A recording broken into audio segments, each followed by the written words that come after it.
আমি প্রায় বলার চেষ্টা করি, যারা ধূমপানের বদভ্যাসে আক্রান্ত আসক্ত, ছাড়তে পারতেছেন না, রোজার মাস দারুণ সুযোগ।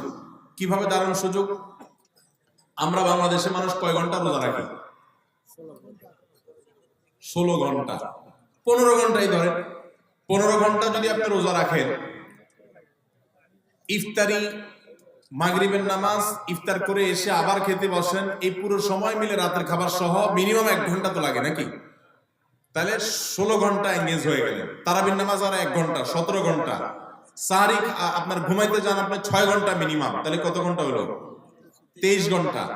আর সাহারি খাওয়া টাওয়া মিলিয়ে, ফজর নামাজ মিলিয়ে, বাস ফজর নামাজ তো রোজার মধ্যে চলে গেল, সাহারি খাওয়া এবং ঘুম থেকে উঠা, এই পুরো সময় মিলে আরো 1 ঘন্টা, তাহলে 24 ঘন্টা হয়ে গেল।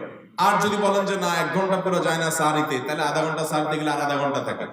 রমজান মাসে কেউ এই আধা ঘন্টা 1 ঘন্টার সময় কষ্ট করে তার নেশাটাকে আটকায় রাখতে পারলেই তার দ্বারা পুরো 30 দিনে অভ্যাসটা পরিবর্তন করা সম্ভব, কারণ 23 ঘন্টা তার ধূমপানের সুযোগই নেই।